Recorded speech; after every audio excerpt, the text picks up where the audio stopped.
Ya en todos los observatorios del mundo se sabe de Barnard I, nombre que los astrónomos le han puesto a ese mundo. Ellos mismos lo han bautizado con ese nombre. Es un mundo que viene rumbo a la órbita terrestre. Está a la vista de todos los telescopios. Un mundo gigante. Con el acercamiento de ese planeta a la órbita terrestre se producirá la catástrofe. Obviamente su poder magnético es tan grande que jalará o atraerá, dijéramos, el fuego magnético que existe o fuego líquido que existe en el interior de la Tierra, lo atraerá hacia la superficie y se producirán volcanes por todas partes. Es posible que debido a las presiones y vapores que actualmente hay dentro del interior de la masa terrestre se produzca una explosión de una parte de la corteza geológica. El fuego en esas condiciones, digamos, brotará por todas partes. El elemento líquido circulará por todas partes. Incendiará todo el planeta. En el máximo de acercamiento de Hercólogos a la Tierra, se producirá la revolución de los ejes de la Tierra. Los polos se convertirán en Ecuador. El Ecuador se transformará en polos. Y entonces los mares cambiarán de lecho. Y los actuales continentes servirán de lecho para los mares. Es decir, quedarán sumergidos entre las aguas. Los picos más altos de las montañas quedarán convertidos en islas. Y todo lo que actualmente existe sobre la faz de la Tierra desaparecerá. Es una cuestión completamente lógica. Nosotros tenemos aquí en nuestra institución un mapa levantado, no por nosotros, sino oficialmente levantado por los observatorios. Un mapa de la catástrofe. ¿Dónde conseguimos ese mapa? Públicamente, en una hemeroteca aquí en la ciudad capital de México. ¿Quiénes lo hicieron? Los astrónomos. Entonces es hecho por los astrónomos. Los astrónomos no ignoran el acontecimiento, ya lo tienen rigurosamente calculado. ¿Pero por qué no lo publican? ¿Por qué no ponen énfasis en eso? Sencillamente por la censura de los gobiernos. No permiten que los astrónomos vayan a hacer psicosis colectiva, porque provocarían un pánico mundial con las consecuencias que son precisamente las del fracaso económico, la banca, el comercio, todo. Psicosis colectiva que no tienen calculado los gobiernos. Y los astrónomos están amordazados. Sin embargo, ellos han hecho los mapas. Yo tengo un mapa, o nosotros tenemos un mapa en la asociación. Esa es la cruda realidad de los hechos. Así que lo que estoy diciéndoles a ustedes es de orden totalmente oficial. Completamente oficial. No hay astrónomo del mundo que no lo conozca. Y han bautizado ellos el planeta. Le han dado el nombre de Barnard I. Afectará principalmente a, se dice, a la Tierra. Y secundariamente afecta a Marte, a Urano y a Júpiter. Y ese mundo gigante, esa enorme mole planetaria, viene viajando hacia la órbita terrestre a velocidades gigantescas. No recuerdo exactamente qué velocidad, pero trae una velocidad fantástica. Ya está a la vista de los observatorios. En esas condiciones podemos estar absolutamente seguros de que la catástrofe está a las puertas. A las puertas. Nosotros, los trabajadores de la gran obra, estamos formando pues un núcleo, un ejército de salvación mundial, con el propósito de salvar, como se dice, el ahogado, aunque sea el sombrero. Del ejército de salvación mundial, lo que estamos haciendo, saldrán a su vez los seleccionados. Son aquellos que hayan disuelto el ego. Saldrán rumbo a cierto lugar del Pacífico, que por ahora conservo en secreto, en cierto meridiano de la longitud y del alto.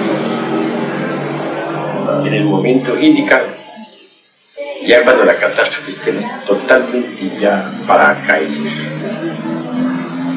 Trabajaremos nosotros, los hermanos, sacando, guiando a los hermanos que hayan trabajado sobre sí mismos y que estén debidamente preparados. Nos guiaremos hacia el lugar indicado donde no acaecerá nadie, donde nada sucederá. Desde allí se podrá contemplar la catástrofe sin recibir daño alguno. Y esos que van a ser salvados secretamente serán precisamente los que se convertirán en la raíz de la futura sexta raza. Serán los iniciadores de la edad de oro, de la futura raza.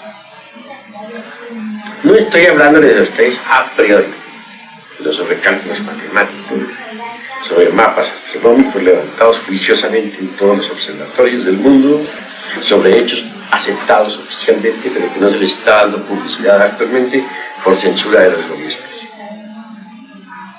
Esa es la cruda realidad de los hechos.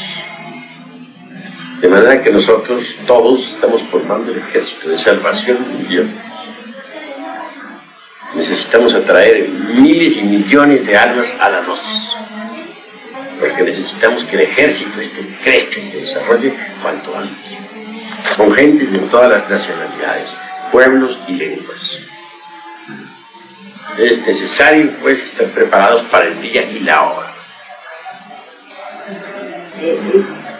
¿Van las financian el 50 o el 100% del?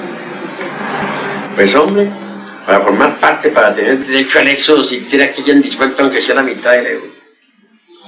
Ya que es tan difícil disolver el 100%, siquiera que tengan el 50% disuelto. Ya es algo. El otro 50% lo disolverán allá mismo, en el lugar a donde van a ser llevados.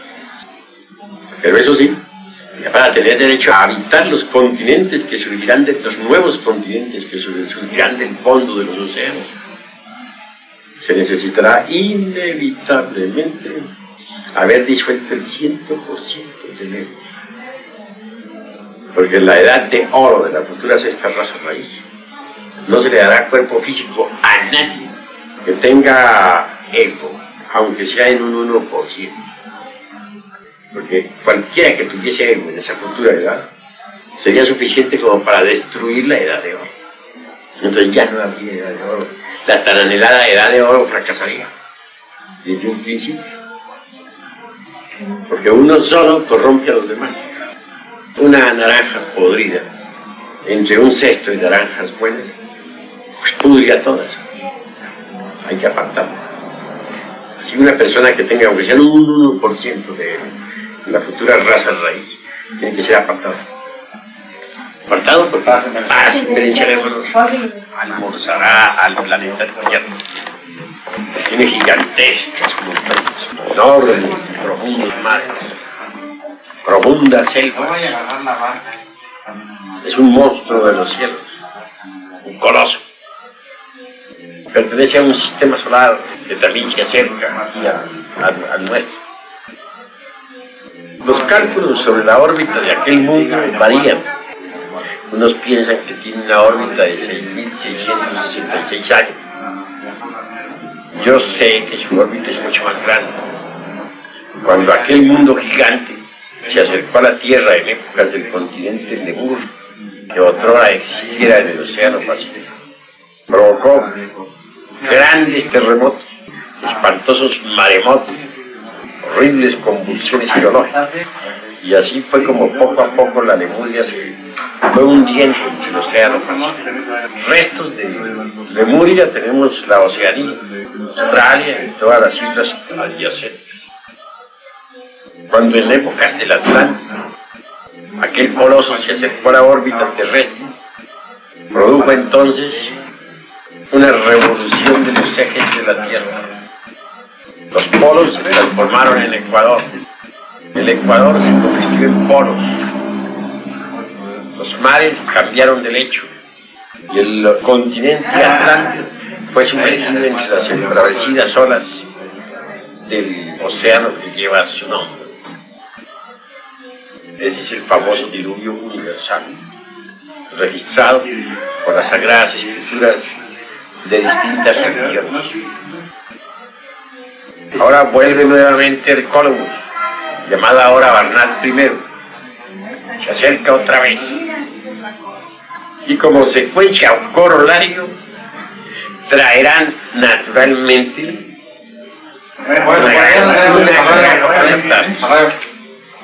ya les he dicho que al acercarse atraerá hacia la superficie del mundo el fuego líquido, lo jalará por inducción magnética, brotarán los volcanes por todas partes, es posible que explote parte de la corteza geológica,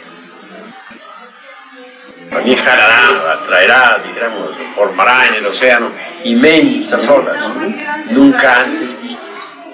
De su poder magnético enorme atraerá hasta las aguas y formarán enormes olas. Pero primero viene la destrucción por el fuego. Y en el máximo acercamiento se produce la revolución de los ejes de la Tierra. Los mares cambiarán de lecho y los actuales continentes quedarán en el fondo de los océanos. Perecerá todo aquello que tenga vida. Así terminará pues la raza aria, que es la quinta raza.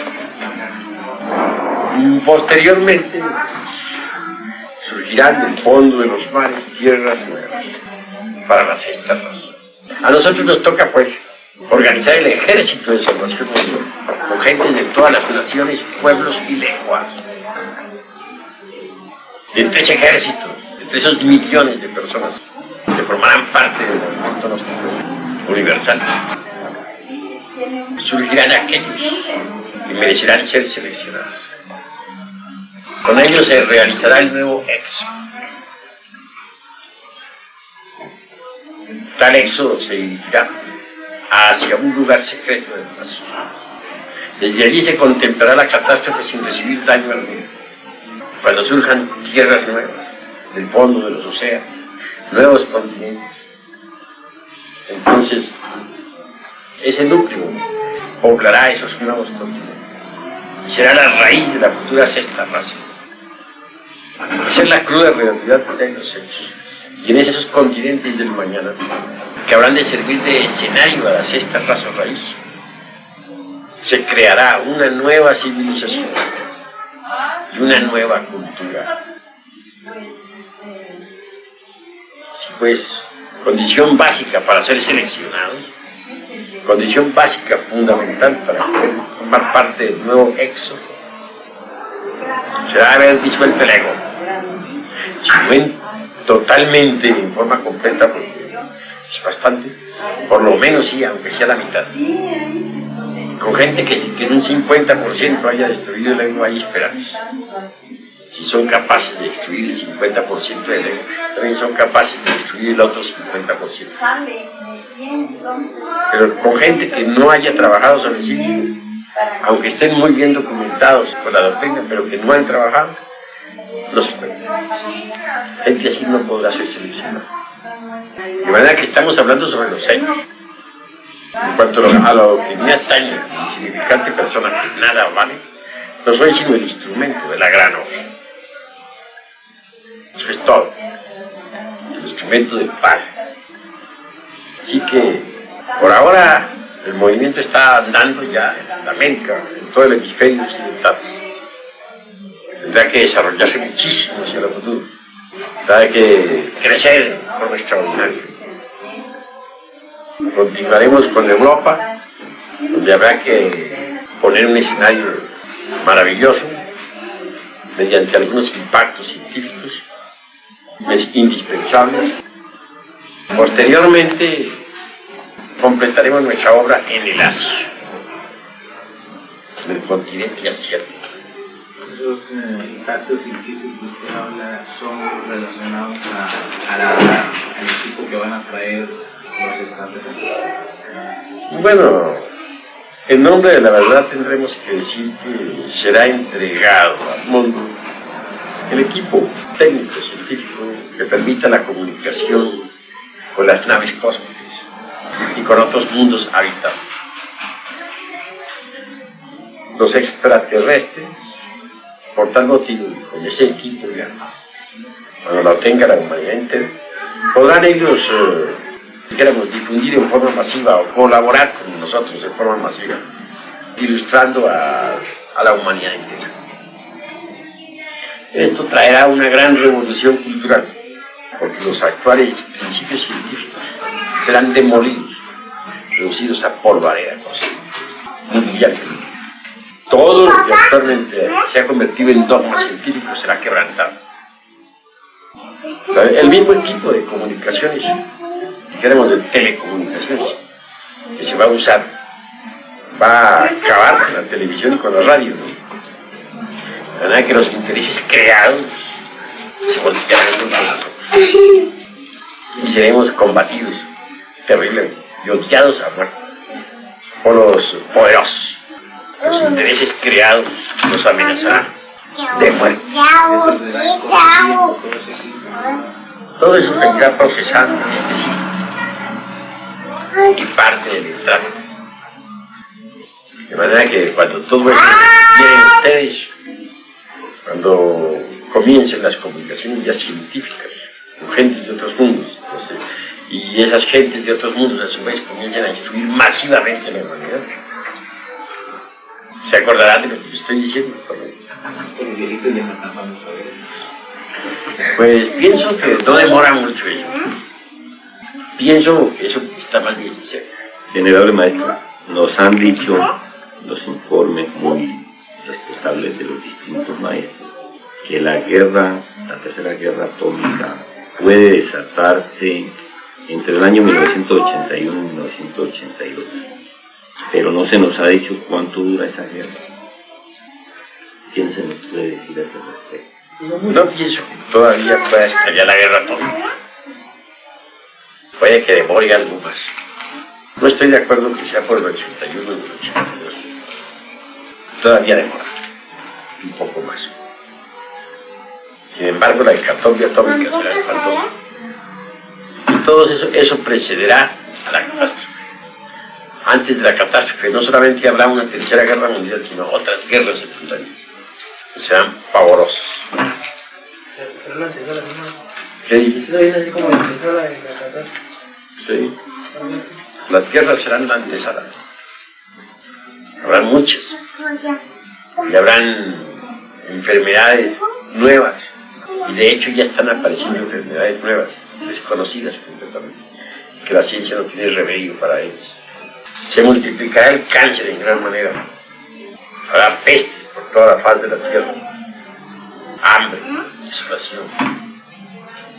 Y al fin vendrá la catástrofe final. Los terremotos se irán también haciendo muy frecuentes y serán cada día más terribles, pavorosos. Acabarán con todas estas falsas civilizaciones. Sí, maestro, se sabe que los seres extraterrestres están sacando de aquí para gente para llevársela a otros mundos. ¿Será con el fin de autorrealizarlos allá o de intercambiar semillas? Pues la cruda realidad de los hechos es que algunos terrestres están siendo llevados al espacio para ser estudiados en los laboratorios de ciertas naves cósmicas. Se les está estudiando debido a que estos terrícolas son seres muy raros que han causado la curiosidad de todo el cosmos por lo extraño de sus sitios. Los terrícolas son gentes dormidas, que se hallan en un estado de hipnosis colectiva.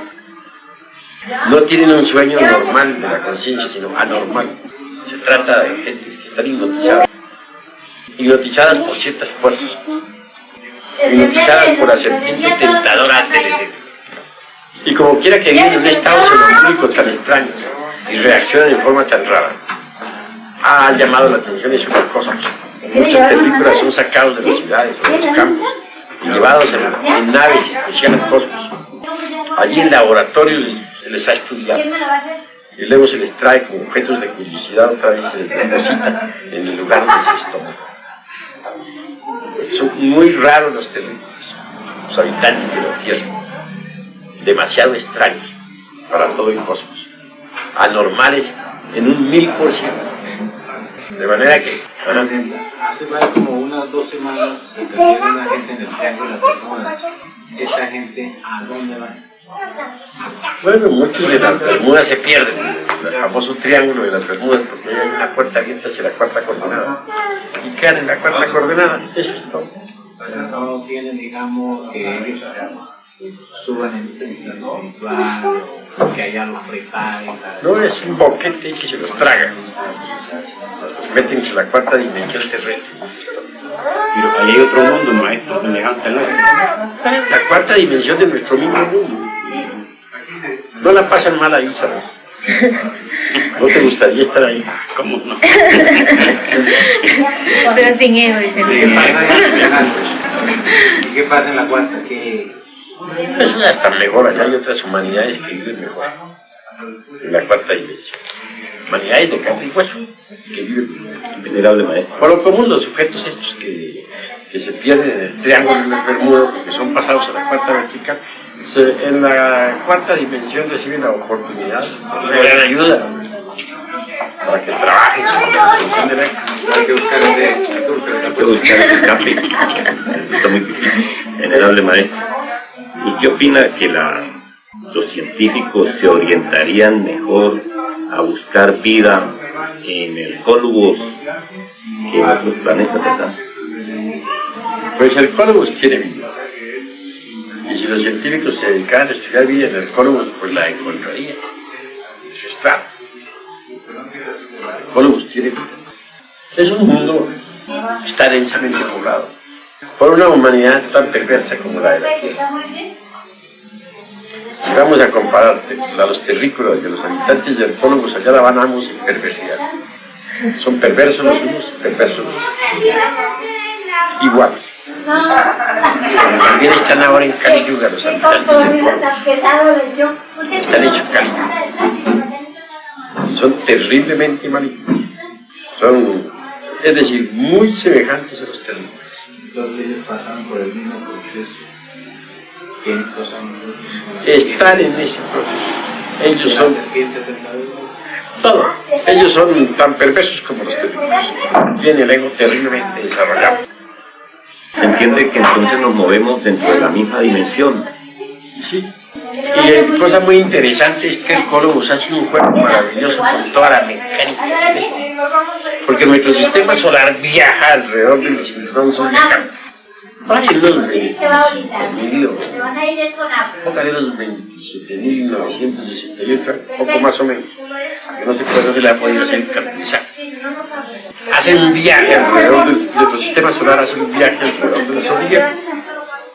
Una raza no dura más que lo que dura un viaje del sistema solar alrededor del zodiaco. Terminado el viaje, terminará la raza con una gran catástrofe. Pero lo interesante es que siempre al final del viaje llega el Cólubos. Por eso es que no creo en las órbitas de 6.666 años que muchos le han puesto al Cólubos. No la acepto. He visto que el Cólubos solamente se acerca al final del viaje. De manera que entonces hace juego con ese viaje. Llega exactamente para marcarle el final a la raza. A veces inicia la catástrofe es el fuego, otras veces es el agua. En la Atlántida fue el agua la que inició la catástrofe, la que produjo la catástrofe, aunque el fuego le hizo su dúo. Ahora ya el fuego, el primero en entrar en actividad, después el agua. Pero entre el fuego y el agua se definen los destinos de la humanidad. Venerable maestro, y en el Cólubos la humanidad que hay, siendo de nuestro modo de vivir tan depravado, también se adelantan los procesos científicos intelectivos que nosotros estamos experimentando aquí. Lo mismo, porque estos procesos científicos intelectivos de la humanidad actual, manifiestamente anticristianos, pues se dan en cualquier planeta perverso. Entonces ellos están pasando por el mismo proceso que estuve acá por el Antusacá.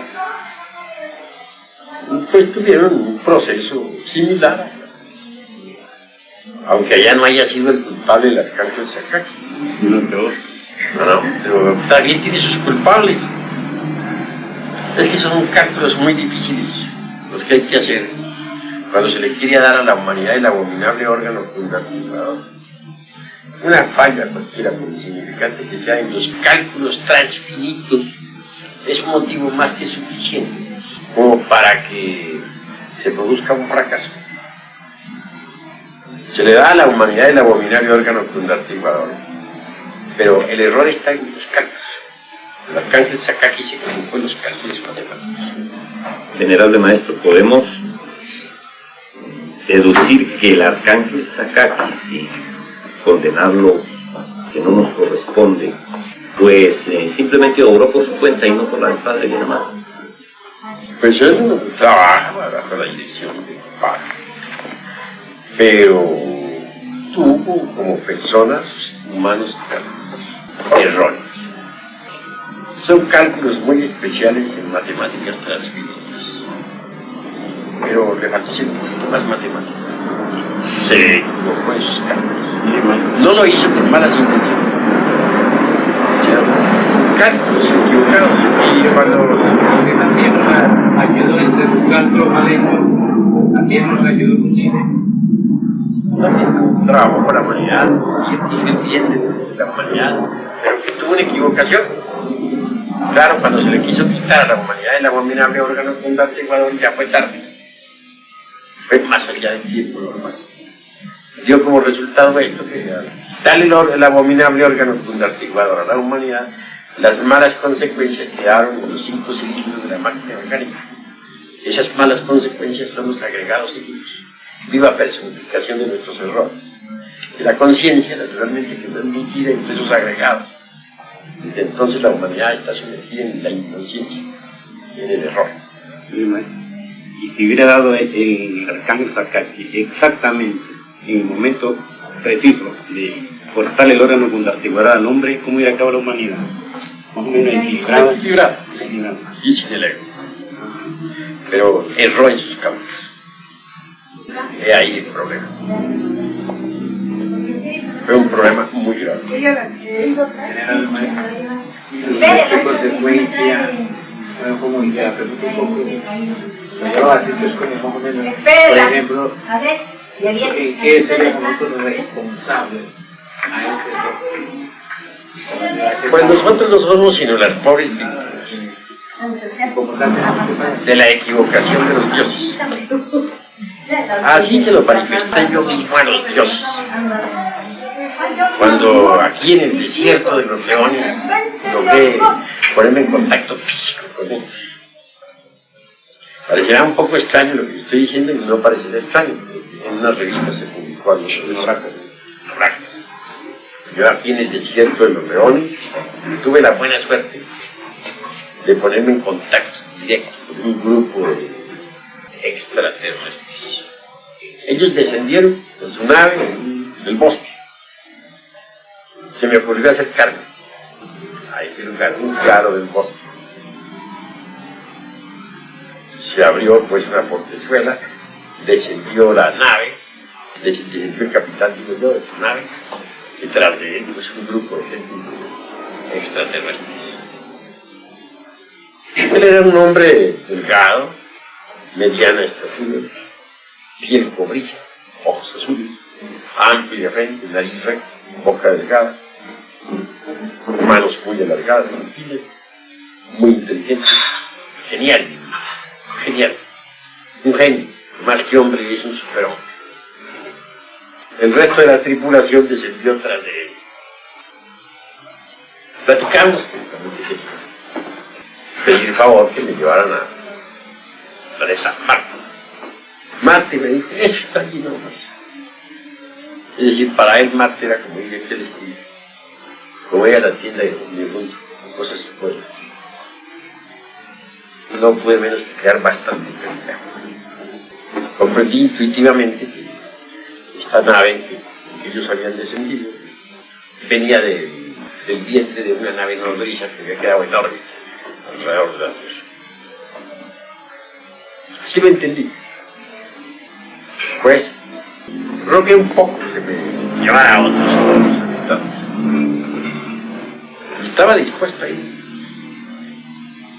El capitán guardó silencio. Se sentaron todos los tripulantes en unos troncos que había en el suelo. Ahí se sentaron. Y habían dos damas también entre ellos. muy ancianas. La una, que parecía ser la de más edad, de una edad indescifrable, se puso de pie y habló en nombre de toda la tripulación. Dijo: si colocamos una planta que no es aromática junto a otra que sí lo es claro que la que no es aromática se cargará con el aroma de la que sí lo es, ¿verdad? Entonces respondí: así es.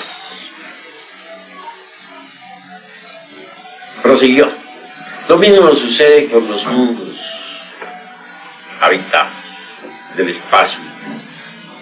Mundos que en el pasado andaban mal, se fueron impregnando poco a poco con las radiaciones de los mundos vecinos. Y ahora andan muy bien. Pero vemos que aquí en el planeta Tierra no sucede lo mismo. ¿Qué es lo que está pasando? Fue la pregunta. Quedaron alarmados. Ellos están acostumbrados a viajar a través del infinito y nunca habían visto ese fenómeno. Se encontraron con una humanidad perversa que los dejó completamente confundidos. Se encontraron con un fenómeno muy raro. Y me preguntaron extrañados qué estaba pasando en este planeta, en el cual ellos acababan de desembarcar. ¿Qué era lo que sucedía? Yo tuve que reflexionar un poco. Y luego respondí: esto no es más que el resultado de la equivocación de los dioses. La tierra esta no es más que el resultado de la equivocación de los dioses. Luego redondeé un poquito mejor mi concepto. Concluí diciéndoles: así es el karma de los mundos. Cuando concluí, aquella dama asintió con la cabeza, sin pronunciar palabra. La otra hizo una venia irrespetuosa, sin pronunciar palabra. Todos, a su vez, asintieron con una gran venia de aceptación. Hasta ahí en la reunión, se pusieron de pie, se despidieron de mí cordialmente, y en momentos en que me despedí del capitán, volví a reiterar mi petición, pidiendo pues se me lleve a otras galaxias, a otros mundos habitados. El capitán bueno, sí, quería ir, y como yo se lo dije a él, dije: pues yo soy un hombre, y la batalla dentro de mí está cada día batalla. Estoy entregando el mensaje para la terrestre, la humanidad de este planeta Tierra. La petición no la hago por mí, por la humanidad, para traerles aquí a los terrícolas pruebas sobre la vida de otros planetas, noticias sobre otras culturas. Sí. Claro, las razones que yo expuse son de peso. Por supuesto que dije: no se trata de mí, sino de la humanidad. Pero entonces, estos dioses no pueden hacer nada por esto. pues no platiqué sobre eso. Le cuento lo que entonces, ¿esa experiencia fue hace poco tiempo? sí, en carne y hueso, físicamente, lo siento de leones. Fue una entrevista personal, de persona a persona. ¿Hace cuánto tiempo? Ya tiene más, le calculo como unos 3 años. En todo caso, después de todo, le dije al capitán, reiteré mi petición. El capitán habla poco, y ellos, y en lo poco dice mucho. Me respondió de la siguiente forma: en el camino iremos viendo. Está bien, capitán, muchas gracias. Y le di la mano agradecida. Porque nosotros también, muy agradecidos. Pues eso lo está diciendo con todos nosotros. Claro. ¿Usted sabe a qué camino se refiere? Iniciático. ¿Ah? Camino iniciático. Camino secreto, camino esotérico. Esto significa que después de la resurrección esotérica, por la cual he de pasar, o ha de pasar esto que está aquí adentro, entonces ganaré ese derecho de ingresar a una tripulación intergaláctica. ¿Y por tiempo permaneceré en el cosmos? Por tiempo aquí en el planeta Tierra. Venerable maestro, esa resurrección mística se va a suceder en el plano físico también. En todos los mundos, todas las regiones del universo. Me refiero concretamente a la resurrección que conocemos como la resurrección del Señor Jesús. Esa resurrección se repite en todo iniciado. Cada vez que se ha pasado por los procesos del Vía Cruz.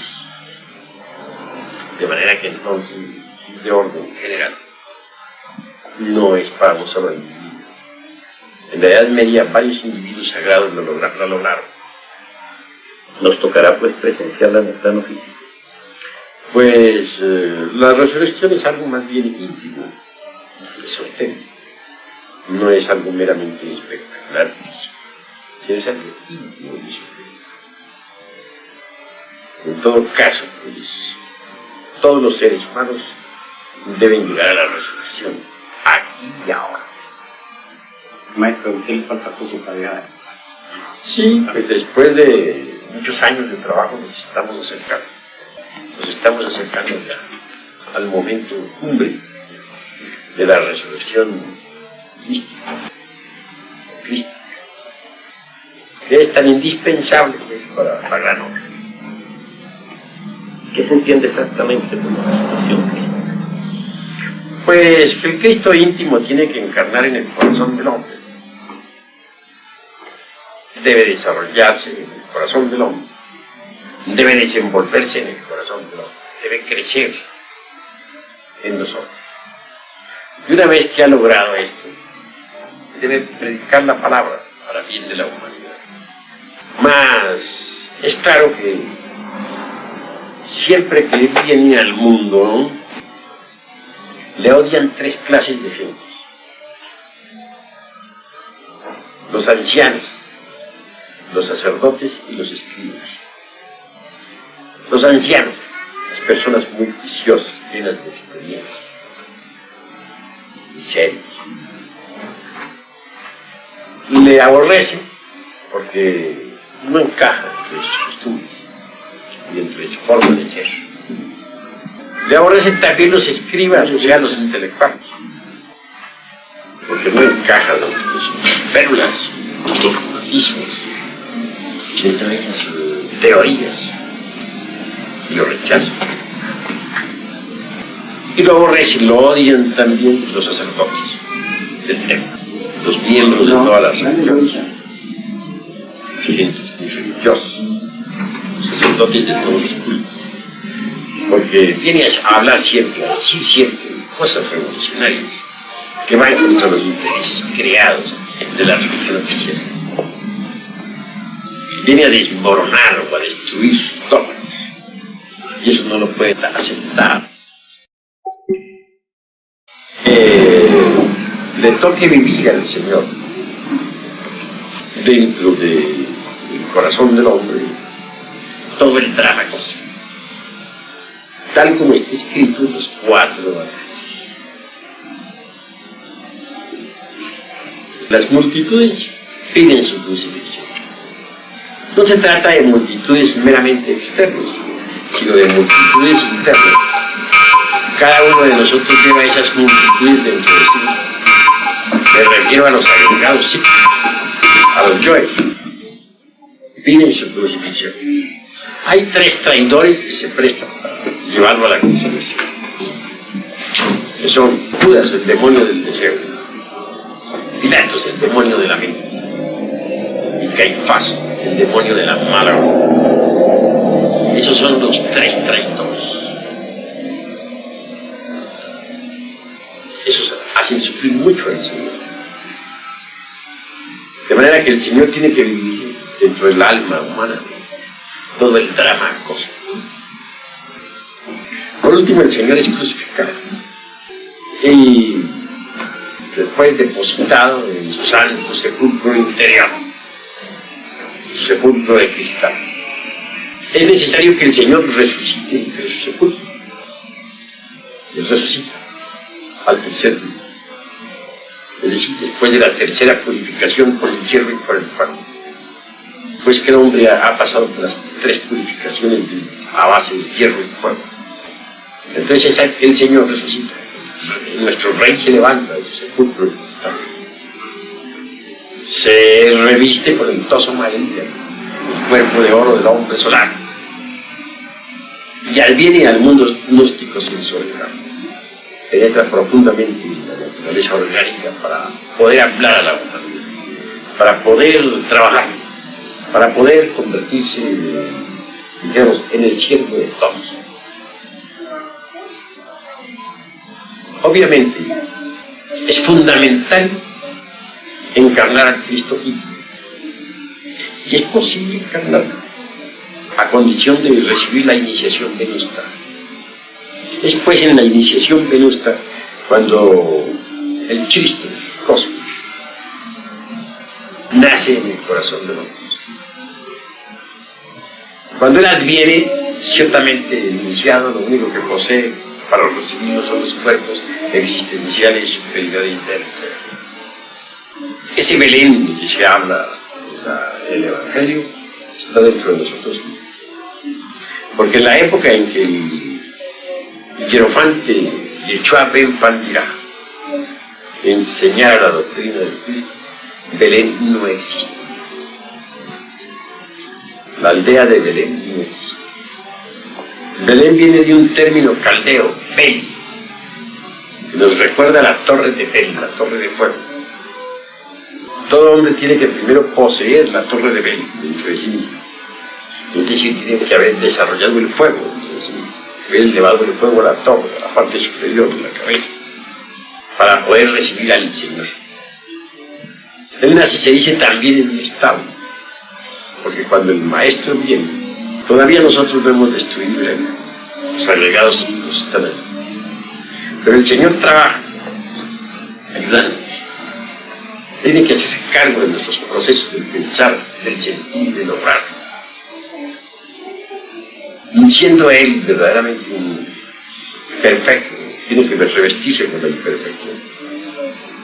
Siendo Él una criatura absolutamente santa, tiene que revestirse con la criatura del pecado y hacerse dueño de nuestros procesos de pensar, de sentir y de lograr.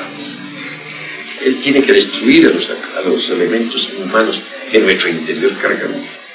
Conforme los va eliminando, va creciendo, se va desarrollando. Así que cuando ya llega a hombre y puede predicar la palabra, lo ha hecho a base de grandes sacrificios.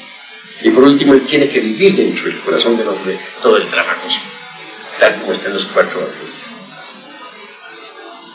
Y tiene que ser muerto, porque con su muerte mata a la muerte. Y tiene que resucitar en nosotros.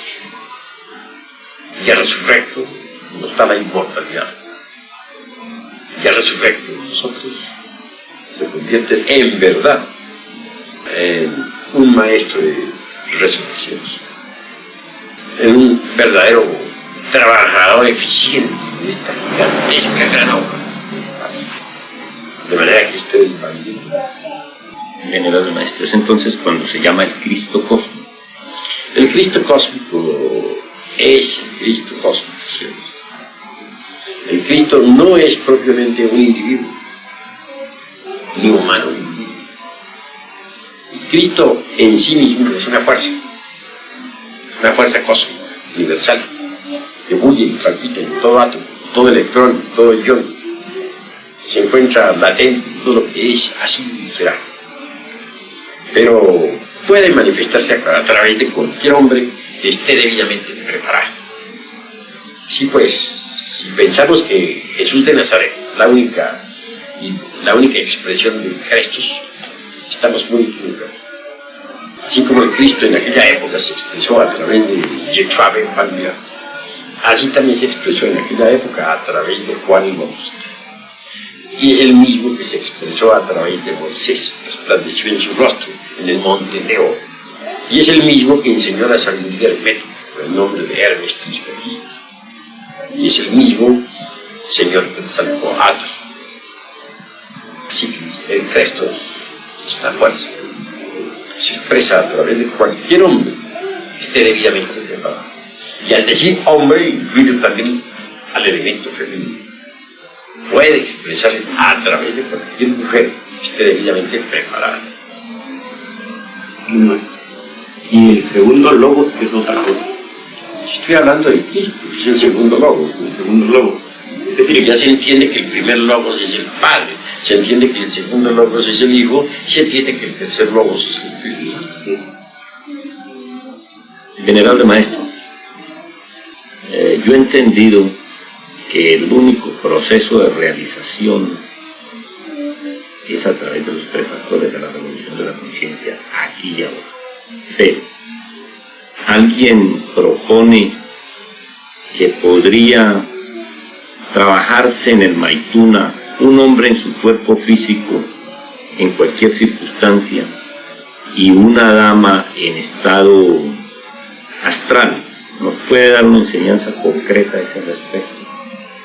Bueno, en el Tíbet se habla mucho de las dakinis y algunos monjes que en el mundo físico no tienen esposas sacerdotisas, se han desposado con dakinis, señoras que andan por las nubes, se dice.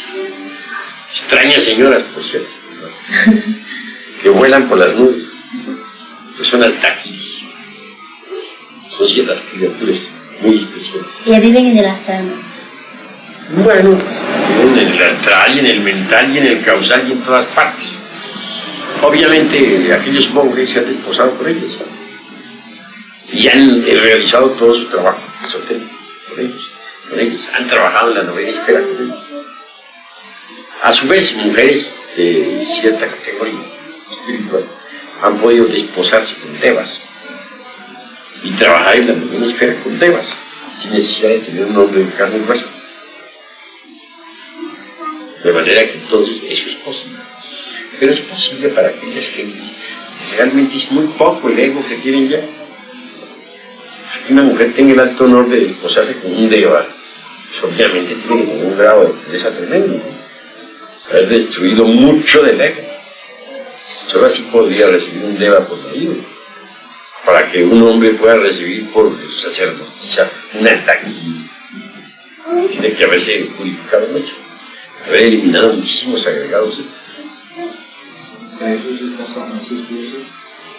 Francisco, es posible que, bueno, él ya había trabajado en vidas anteriores, en su nueva existencia, tiene que haber trabajado por alguna de aquí.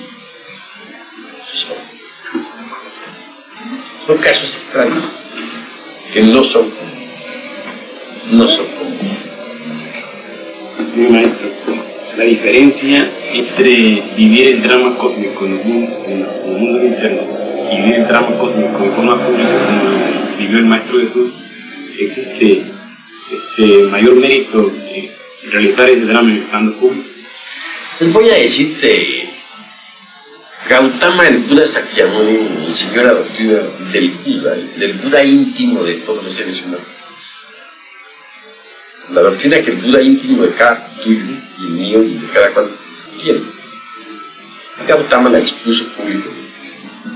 Jesús de Nazaret enseñó la doctrina del Cristo íntimo, tal como la han vivido los iniciados de Lemuria, de Atlántida, de la época asiática y de todas las edades y siglos. Ese drama cósmico vivido por Jesús siempre se ha vivido secretamente. Lo vivieron todos los iniciados antes de Jesús y lo siguen viviendo todos los iniciados después de Jesús. En cuanto al maestro Yuchua Pandira, él lo sacó, digamos, de allá arriba, sacó del mundo causal y lo vivió, lo personificó en el mundo físico. Para vivir ese drama tuvo que preparar a sus discípulos, enseñarle a cada uno su papel, de manera que cada cual representara su papel y cada cual lo representó realmente. Él expuso el drama, lo enseñó públicamente para que sirviera de guía a la humanidad en un futuro, y sirviera de poste de indicación. Pero el drama no es propiedad de él, ni propiedad mía, ni propiedad de nadie. Ese drama es absolutamente cósmico. Entonces, Judas Iscariote, entonces es uno de los grandes Judas Iscariote realmente no quería el papel de Judas, él quería el papel de Pedro. Pero Jesús preparó a Judas para el drama que tenía que representar, y Judas lo representó a la maravilla. Pero Judas Iscariote jamás traicionó a Jesús. Tuvo que aprenderse de memoria todo lo que corresponde al Evangelio de Judas. Para poder comprender el Evangelio de Judas bien hay que estudiar a Zacarías.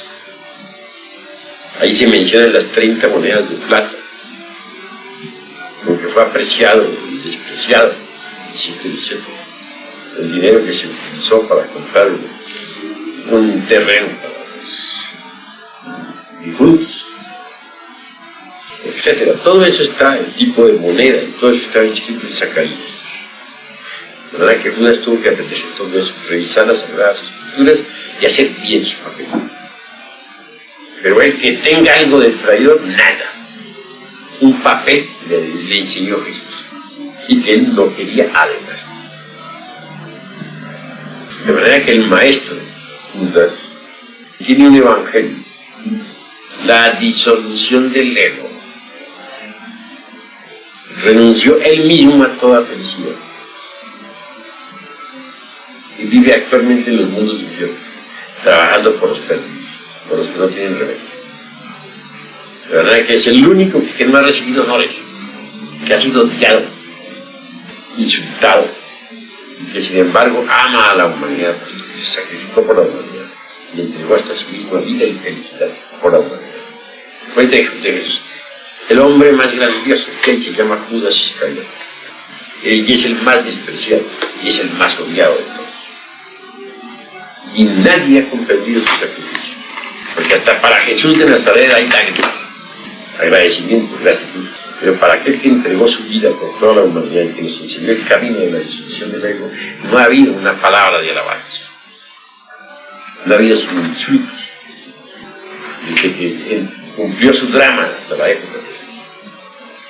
Y maestro, entonces, ¿por qué a Juan se le considera el discípulo amado? Sí lo es el verbo de la palabra. Al fin y al cabo, cada cual tiene su Juan, y cada cual tiene su Judas, y cada cual tiene su Santiago, y cada cual tiene su Pedro y su Pablo. ¿Por qué les digo esto? Voy a decirles. Porque dentro de cada ser viviente, dentro de cada persona está el ser, más allá del ego, el ser. Y el ser tiene muchas partes. El ser tiene las 12 partes, las 12 potestades que entran en el vientre de la Madre Divina y vienen a la existencia. Esas 12 potestades son los 12 apóstoles. De manera que cada cual, si hay un Pedro oficial, en cada cual tiene su propio Pedro allá adentro. Si hay un Juan de la palabra del verbo, también cada cual tiene su Juan. Y si hay también un Tomás escéptico, cada cual tiene el suyo.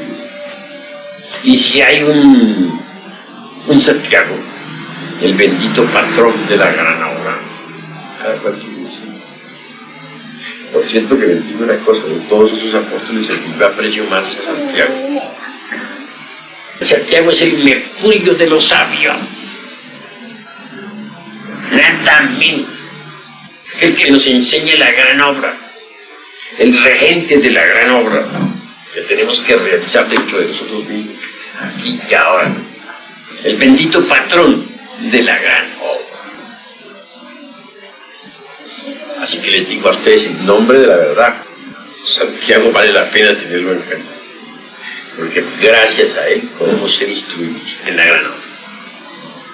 Nuestro Padre que está en cielo, viejo de los siglos, nos enseña los grandes misterios de la gran obra a través de Santiago. ¿Y cómo podemos entrar en contacto con qué proceso?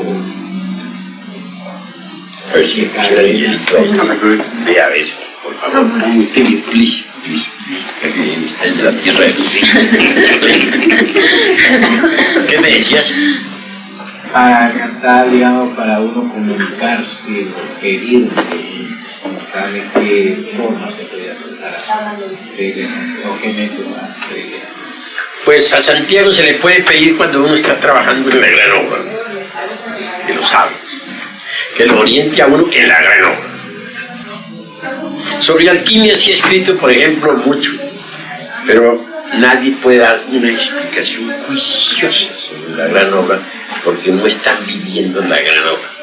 Para poder entender la gran obra se necesita recibir el don de ello. O sea, haber recibido ese don del viejo de los siglos que le permite a uno entender los misterios de la gran obra. En todo caso, quiero decir lo siguiente: esos 12 están dentro de nosotros, las 12 potestades, 12 partes de nuestro propio ser, autónomas, autoproducidas e independientes. Está fraccionado el ser. No está fraccionado. No, durante la manifestación se expresa como una pluralidad. Las 12 facultades o 12 potestades penetran en el vientre de la Divina Madre Kundalini para venir a la existencia del mundo de la forma. Y personifican exactamente a los 12. Y eso es bastante interesante. Sí, pues nos interesa mucho apelar a Felipe para las salidas astrales. ¿A cuál Felipe? Felipe histórico, bueno, ya, Felipe íntimo. Para los estados de giras, para las salidas astrales. Se necesita apelar a Santiago para conocer los misterios de la gran obra. Se necesita apelar a Pedro para que nos indique textualmente el camino de Vulcano. Se necesita apelar a Juan, que nos enseña la ciencia del logos, el verbo, la palabra, etcétera, etcétera. Creo que ustedes van a entender. Y el Cristo está dentro, hay que buscarlo dentro. El que no lo encuentra dentro de sí mismo, no lo encuentra en ningún rincón del universo. En cuanto al Padre, cada cual tiene su Padre. Hay tantos padres en el cielo como hombres en la tierra, dice la Blavatsky, y es verdad. Cada cual tiene su propio Padre que está en su reino.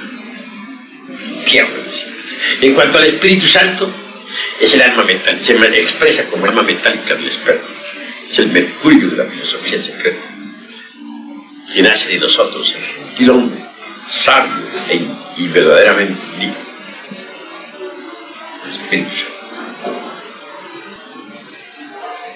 Quien quiera verdaderamente llegar a donde debe llegar, tiene que cristalizar las 3 fuerzas dentro de sí. Hay 3 fuerzas: el santo afirmar, el santo negar y el santo conciliar. Esa gran sola absoluta quiere hacer cristalizar dentro de nosotros mismos las 3 fuerzas de la naturaleza y del cosmos, las 3 fuerzas primarias. Si no se elimina el ego, no se puede cristalizar las 3 fuerzas. ¿Cómo se cristalizará la tercera fuerza? El Espíritu Santo. Pues trabajando intensivamente en la transmutación de la soga en bruto, cambiándola mediante la transmutación en el alma metálica del esperma. Esa alma es el mercurio de los sabios. Tal alma metálica debe cristalizar indubitablemente, o debe tomar forma en el cuerpo astral, en el mental, en el causal, a fin de recibir los principios anímicos y convertirse en hombre. Así viene a cristalizar el mercurio de los sabios en uno mismo. ¿Cómo podría uno hacer cristalizar al Cristo en uno, cristalice en uno? No se trata simplemente de encarnarlo, sino de lograr la cristalización del Crestos cósmico en uno. ¿Cómo? Solamente sería posible eso negándose a sí mismo. No es tan fácil negarse a sí mismo en todo, destruyendo el ego, quebrantándolo, volviéndolo polvo. ¿Y cómo haría uno cristalizar en sí mismo al viejo de sí, Padre, haciendo su voluntad, tanto en los mundos superiores como en el mundo físico? Sí, haciendo cristalizar en nosotros, cristalizando en nosotros las tres fuerzas primarias de la naturaleza y del cosmos, nos convertiremos en hombres solares. Y eso es lo importante. Porque una cosa es hacerse uno hombre y otra es convertirse en hombre solar. Uno se hace hombre cuando fabrica los cuerpos existenciales superiores del ser y recibe sus principios anímicos, mundos. Y otra cosa es hacerse el superhombre u hombre solar, que es lo mismo. Solamente sería posible cristalizando la totalidad de las tres fuerzas dentro de uno mismo, aquí y ahora. Por eso se le llama el Hijo del Hombre al Maestro Jesús. El Maestro Jesús hay que encontrarlo dentro de sí mismo. Cada uno de nosotros en su interior debe encarnar al Maestro Jesús. Porque eso de que el Maestro Jesús, un señor que existió hace 1976 años, es un poco equivocado. Porque resulta que Jesús viene de la palabra Yeshua en hebreo. Y Yeshua en hebreo es Salvador. Cuando el Cristo resuelve venir a la manifestación cósmica en cualquier hombre, sea en ti, o en mí, o en Pedro, o en Pablo, o en Perico de los Palotes, tiene que descender desde su elevadísima esfera crística al mundo del alma humana. Incuestionablemente tendrá que nacer en el hombre como un salvador, y su nombre será siempre Yeshua, Jesús, Cristo Jesús, porque siempre será el salvador dentro de uno. Así es que se debe entender, porque Yeshua Ben Pandira, que enseñó esta doctrina, no la sacó de su propia cosecha. Esta doctrina es cósmica, es universal, existe toda criatura que vive, porque hay que encontrarla dentro de uno mismo. Pero Yeshua tiene la ventaja de haberla enseñado en forma alegórica o simbólica en el mundo físico, para que la gente la entendiera. Es una doctrina que existió antes del Gran Camino Jesús y que siguió existiendo después del Gran Camino Jesús. Y maestro, ¿por qué le pusieron Emanuel? Cristo, cuando se cuenta que iba a nacer de la Virgen María, y llamarás Emanuel. Bueno, Emanuel es Dios. Ah, entonces. Y la Virgen María está dentro de ti, y dentro de mí, y dentro de Pedro, y dentro de Pablo, y dentro de Juan. O sea, Kundalini, serpiente ígnea de nuestros mágicos poderes. El Cristo quiere venir a la manifestación, desciende de su elevadísima región, penetra como un rayo de luz, dijéramos, en el vientre de la Madre Divina Kundalini. De ella nace para tomar posesión del cuerpo físico de cualquier hombre que esté debidamente preparado. De manera que se anda dogmatizando también a la Madre Cósmica, que está mal. La Madre Cósmica no solamente existió en aquella época de Jerusalén, la Madre Cósmica está dentro de cada cual. Bueno, ahora maestro, que aquella energía conocida como Nous bien pudiera ser la fuerza crística. La energía Nous se conoce en algunos escuelas. Nous es un átomo que existe en el ventrículo izquierdo del corazón. Una palabra, pero realmente no define muy claro la fuerza crística. La fuerza crística tiene sus propios nombres siempre. Es la fuerza del Cristo, del Vishnu. Es una fuerza ingente, se encuentra en todo lo que es así, que se expresa a través de cualquier hombre que esté debidamente preparado. En la Edad Media varios hombres estuvieron preparados, recibieron esa fuerza crística. Entonces el Cristo cósmico se expresó a través de varios hombres debidamente preparados en la Edad Media. Y eso es todo. Poco a poco hay que ir entendiendo los misterios crísticos. Sí, maestro. Yo tengo una pregunta que tiene que ver siempre con la sabiduría. Muchas gracias.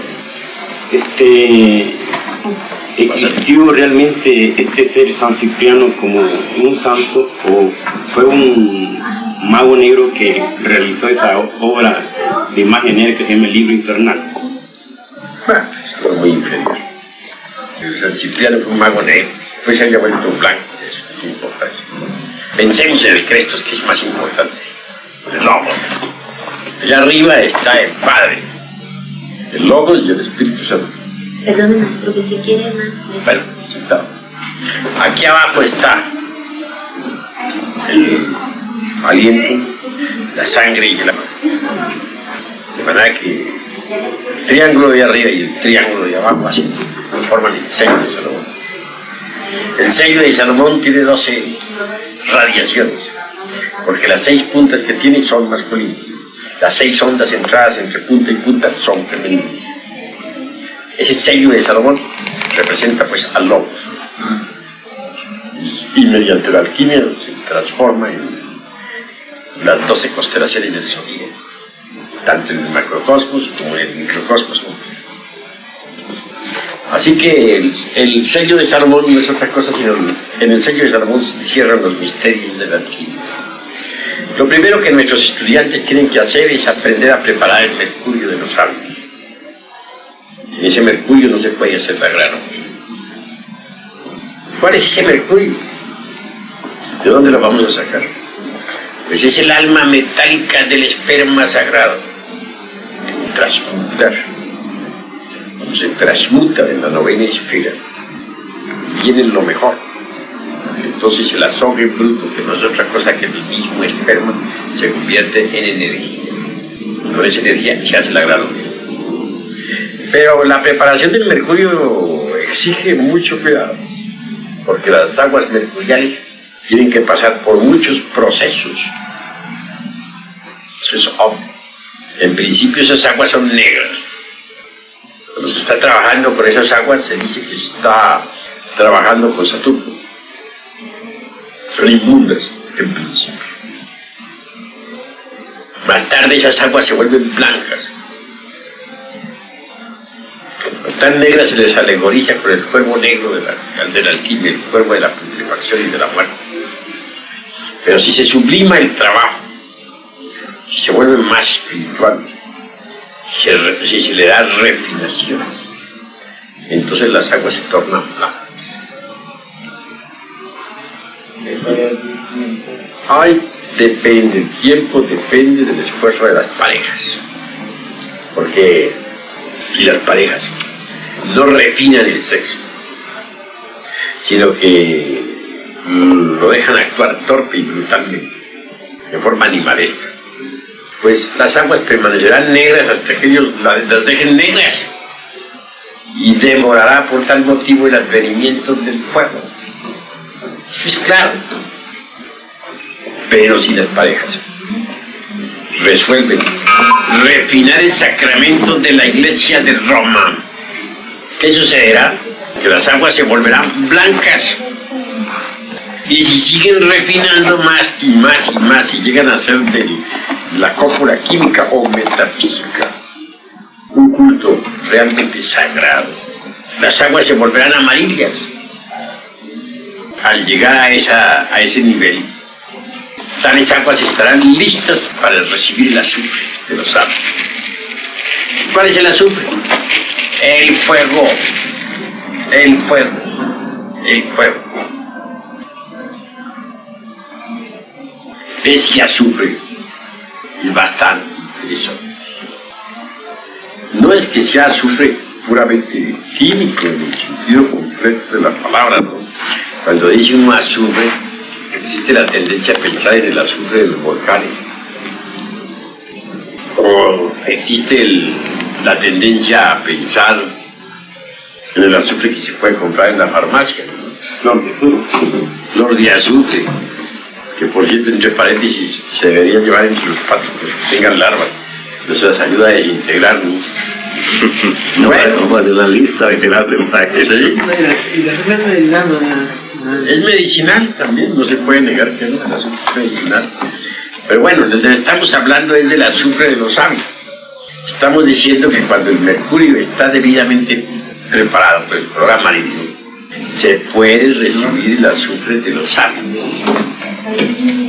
Ese azufre hace fecundo al mercurio. Pero ¿cuál es ese azufre de los sabios? El fuego sagrado, que normalmente está enrollado 3 veces y medio dentro de cierto chakra o centro magnético que existe en el coxis. Cuando el mercurio está preparado ya, pues recibe el azufre, se mezcla con el azufre, se convierte en un mercurio azufrado. A su vez, la sal que existe en las secreciones sexuales también pasa por sublimación, y junto con el azufre y el mercurio forman un solo trío: sal, azufre y mercurio. Esa sal, azufre y mercurio toman la forma de una serpiente que sube por la espina dorsal a lo largo del canal mental espinal. Normalmente se le denomina Kundalini y va ascendiendo por la médula espinal hasta el cerebro, abriendo los chakras que existen en la espina dorsal. El excedente de tal sal, de tal azufre y de tal mercurio cumple finalidades hermosas. No hay duda de que la sal, el azufre y el mercurio revueltos reciben un nuevo nombre. Se le llama el vitriolo. Vitriolo es una palabra que se descompone así: visitan interior in interram rectificator invenias occultum lapidum. Visita el interior de nuestra tierra, que es rectificable. Encontrarás la piedra oculta. ¿A qué piedra se refiere? A la piedra filosofal, que hay que elaborar, que hay que fabricar, el carbunclo rojo de los sabios. Bien, pero decía a ustedes que el excedente de la sal, el azufre y el mercurio, el excedente de vitriolo, que no es sino mercurio azufrado, un poco de sal sublimada, viene a cristalizar dentro de las células, dentro del interior del organismo, en la forma extraordinaria y maravillosa de un cuerpo sideral o astral. Quien posee un cuerpo astral sabe que lo tiene, porque puede viajar con él a través del cosmos. En una octava más elevada, tal excedente sobrante de la fabricación del astral viene pues a cristalizar en el mental, un cuerpo magnífico con el que podemos viajar a través del infinito y absorber la sabiduría universal. Y en una tercera octava, el tal excedente del vitriolo sirve para fabricar el causal. Quien posee el cuerpo causal o cuerpo de la voluntad consciente se convierte en un hombre causal. El hombre causal es el verdadero hombre, en el sentido más estricto de la palabra. En el mundo causal está el templo de la gran logia blanca, es el gran templo universal. Allí viven los adeptos. Yo mismo, como adepto, estoy, dijéramos, o tengo como centro de gravedad el mundo causal. Desde esa región me puedo proyectar hacia el mental, hacia el astral y aquí hacia el físico. Para hablar con ustedes aquí en el físico me he proyectado desde el causal. Pero mi centro de gravedad está en el causal. Quien posea los cuerpos físico, astral, mental y causal se convierte en un hombre de verdad, porque puede recibir los principios anímicos y espirituales y convertirse en hombre. De manera que hay que preparar el mercurio de los sabios para fabricar los cuerpos. Pero eso no es todo. Si uno desea en verdad marchar por la directa, recibir la iniciación venusta, cristificarse, convertirse en hombre solar, pues tiene forzosamente que entonces eliminar el ego. En alquimia se dice que para poder uno hacer oro hay que eliminar el mercurio seco y el azufre arsenical o azufre venenoso. El mercurio seco está constituido por todos los agregados psíquicos que en su conjunto forman el ego. Los agregados psíquicos personifican a nuestros defectos de tipo psicológico. Hay que desintegrarlos para poder fabricar oro. Nuestro ser tiene muchas partes. una de las partes autónomas y autoconscientes de nuestro propio ser es el antimonio, que no es meramente una sustancia química, sino un artífice de nuestro propio ser. Él es quien fijará el oro en el mercurio. Nuestros cuerpos estarán constituidos por mercurio azufrado, pero quien fija realmente el oro en el mercurio azufrado es el antimonio. Se irá fijando el oro en los cuerpos existenciales superiores del ser a medida que vayamos eliminando los agregados psíquicos, es decir, el mercurio seco y el azufre secado o azufre venenoso o fuego infernal. Y así es que los cuerpos tienen que tornarse en vehículos de oro. Cuando el cuerpo astral, por ejemplo, se ha convertido en un vehículo todo de oro puro, de la mejor calidad, se lo devora la serpiente, lo traga. Kundalini. Cuando el cuerpo mental ha sido convertido en un vehículo de oro precioso, se lo traga la serpiente. Cuando el causal ha sido convertido en un vehículo de oro, se lo traga la serpiente. Es necesario que los vehículos sean devorados por la serpiente. Hasta el Budi debe tragárselos la serpiente y el atma. Como dicen los mayas en el famoso libro que se llama el Chilambalán de Chumayel, dicen: necesitamos ser tragados por la serpiente. En Yucatán encontré en una de los templos de Yucatán, encontré 2 serpientes de piedra muy hermosas. También encontré una serpiente de piedra en un templo enorme, gigantesca, dentro de cuyas fauces aparecía un hombre que la serpiente se lo estaba tragando. Eso viene a confirmar lo que se dice en el Chilambalán de Chumayel. Los teósofos nos hablan de la Kundalini Chakra.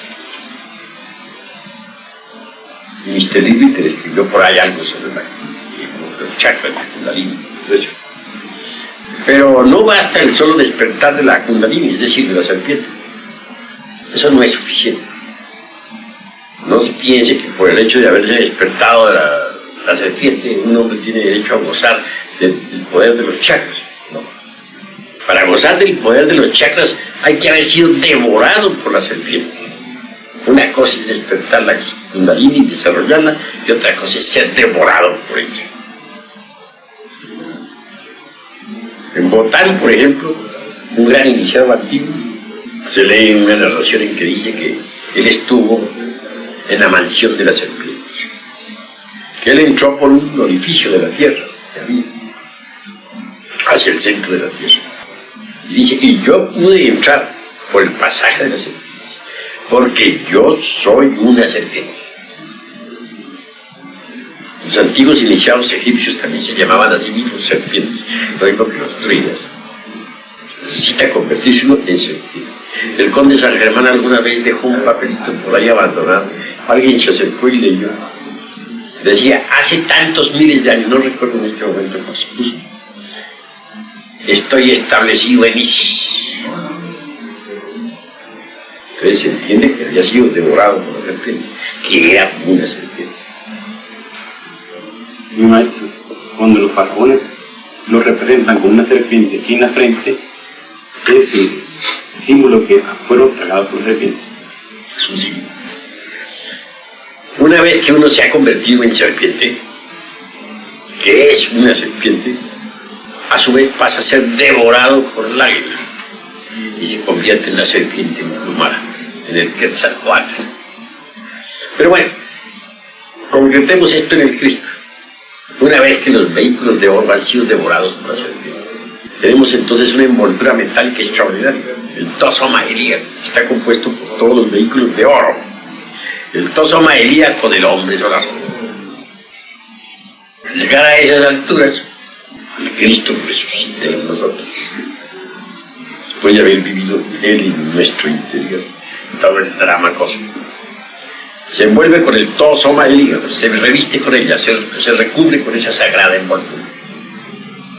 Surge a la manifestación, viene, entra en el organismo, se expresa como un hombre entre los hombres, pero como un hombre resucitado.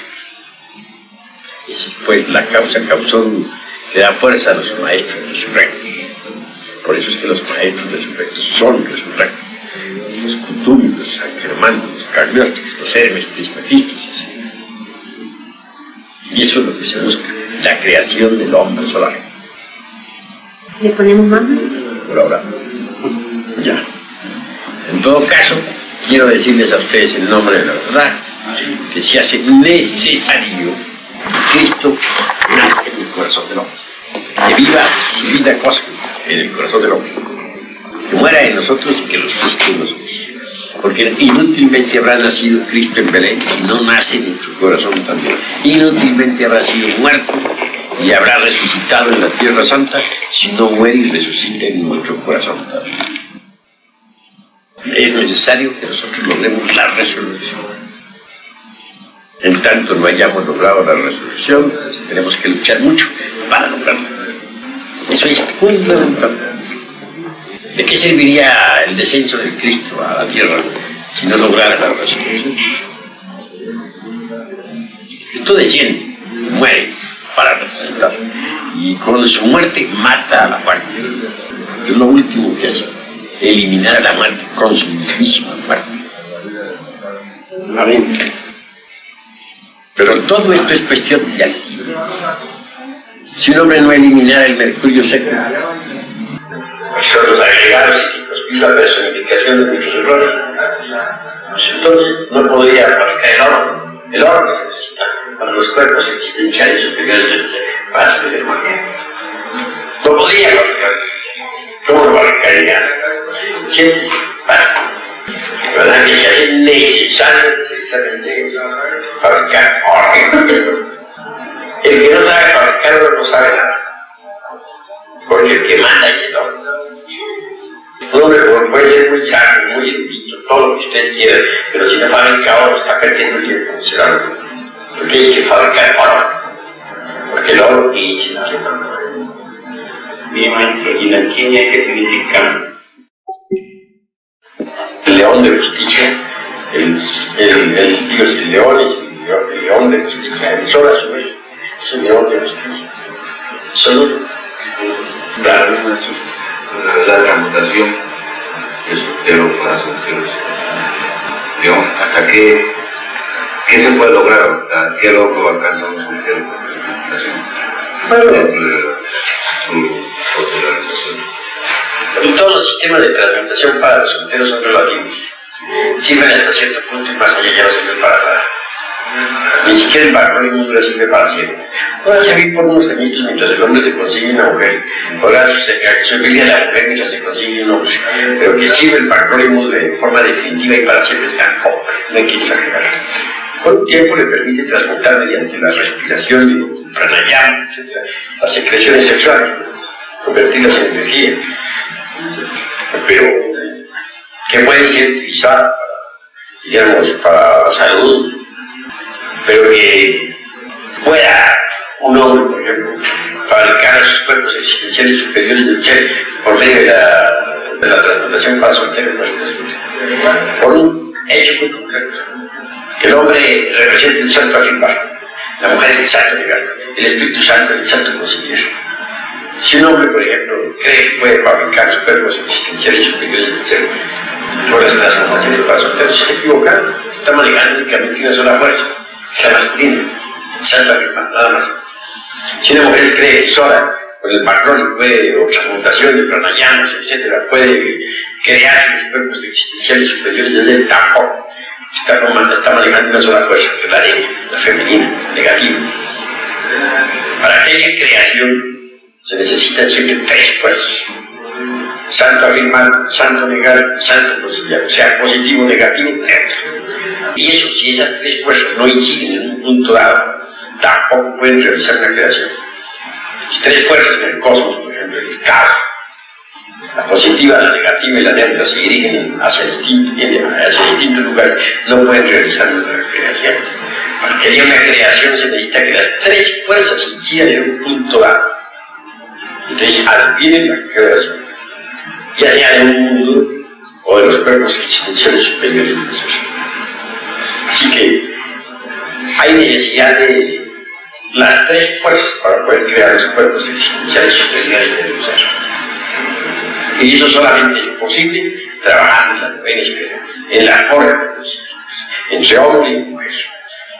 El santo afirmado, el santo negado se unen y el santo conciliar los consigue los puestos opuestos, y así se realiza la creación de los cuerpos existenciales superiores del ser. Señor maestro, en la práctica de Maituna, practicando a la vez el pranayama y el sendero ayudan. El pranayama se usa para, mejor dicho, siempre para las tentaciones. Quien quiera controlar perfectamente el sexo debe practicar pranayama, pero no la debe practicar fuera de la novena esfera, debe practicarla en la novena esfera durante la cópula química o metafísica. Así hablará y ascienda las energías hasta el cielo, se ayudará de esa manera y de ese modo, y evitará mediante la respiración la caída sexual, evitará derramar el vaso de Hermes Trismegisto, 3 veces grande Dios y Villetón. De verdad que por eso es que en la Edad Media a los alquimistas se les llamaba sopladores. Todos los alquimistas en la Edad Media se les denominaba sopladores, porque durante la práctica del Maituna estaban usando las fosas nasales para transmutar. Practicaban el pranayama precisamente durante la cópula metafísica, y así controlaban el sexo, evitaban caerse, estaban los sopladores. ¿Ah? Sí, ¿por qué en los laboratorios alquimistas aparecen siempre unos grandes fuegos? Ahí están los fuegos siempre. Los profanos pensaban que se trataba de fuegos físicos, de verdad, para estar soplando las brasas encendidas, ¿no? Ahí están. Estos son los fuegos. Estos son los que se usan muchísimo durante el Maituna para controlar, pues, el sexo. Pero los llamas se debe usar en plena cópula para hacer subir la energía al cerebro. Ahora, si quiere un accidente, maestro, terminar la alquimia y puede continuar haciendo un pranayama. Ya está. Lo interesante es en la práctica. Es como querer tú sacar los fuegos de la cocina para ir a soplar al aire. Ya no tiene caso. Los fuegos es cuando se necesita.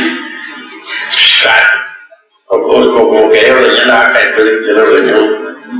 Como que algo así por el estilo.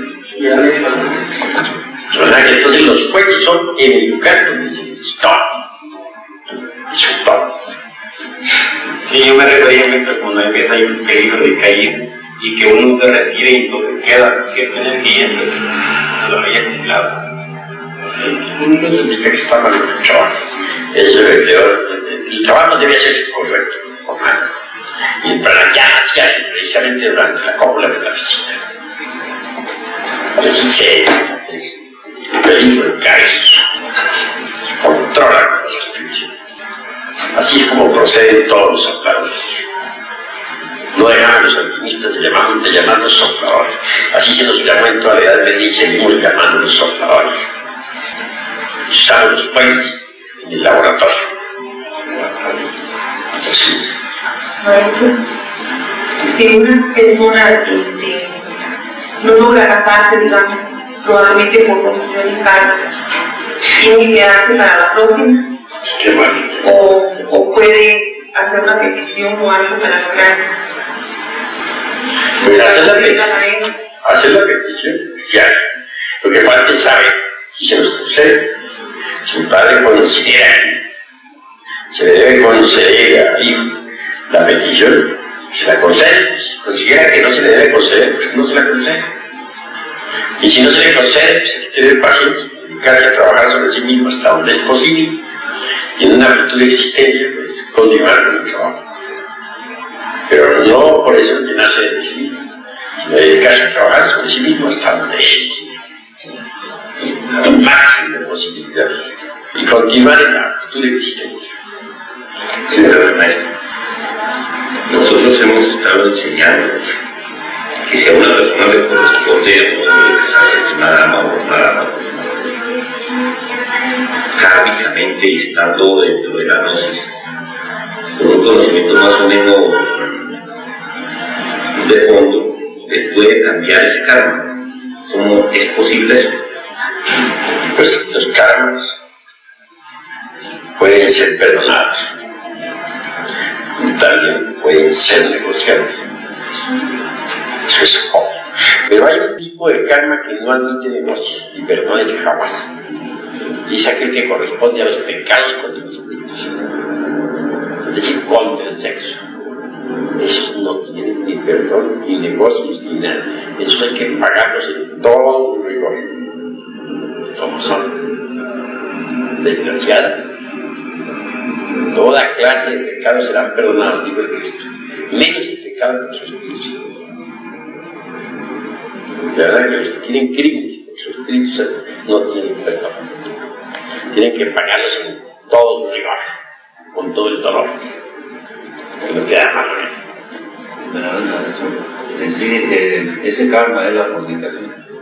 La fornicación o el adulterio, la degeneración infrasexual, lesbianas, homosexuales, etcétera, etcétera, etcétera.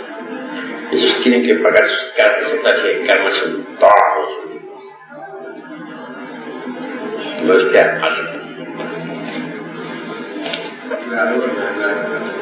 Que son karmas duros, muy dolorosos. No les queda más remedio que pagar. Los demás sí pueden ser negociados y perdonados. Así es. Venerable Maestro, ¿a qué edad, dentro del trabajo esotérico, o a qué estado de conciencia corresponde la culminación del trabajo en la tragosería puramente, o toda la vida hay que trabajar en la tragosería? Pues tiene uno que familiarizarse con el trabajo, pues en la novena esfera, porque siempre será necesario en el cosmos, mientras se viva en los cosmos, o en los distintos firmamentos. Téngase en cuenta, por ejemplo, que para libertarnos de esas fuerzas mecanistas de la luna que tanto nos atormentan la existencia y que han hecho de nosotros verdaderas maquinitas, debemos nosotros crear a su vez una luna dentro de nosotros, una luna psicológica. Uno crea esa luna psicológica, por ejemplo, cuando destruye esos agregados psíquicos que dominan a la personalidad humana, como el orgullo, el engreimiento, la soberbia, el egoísmo, la ira, el odio, el celo, la vanidad, la autoimportancia, el autosentimentalismo, etc. Entonces crea un centro de gravedad permanente en su interior. Tal centro de gravedad permanente es de hecho la luna psicológica, la luna que hay que fabricar dentro de nuestro interior. Después de haber hecho una creación de una luna psicológica dentro de nosotros mismos, fácil de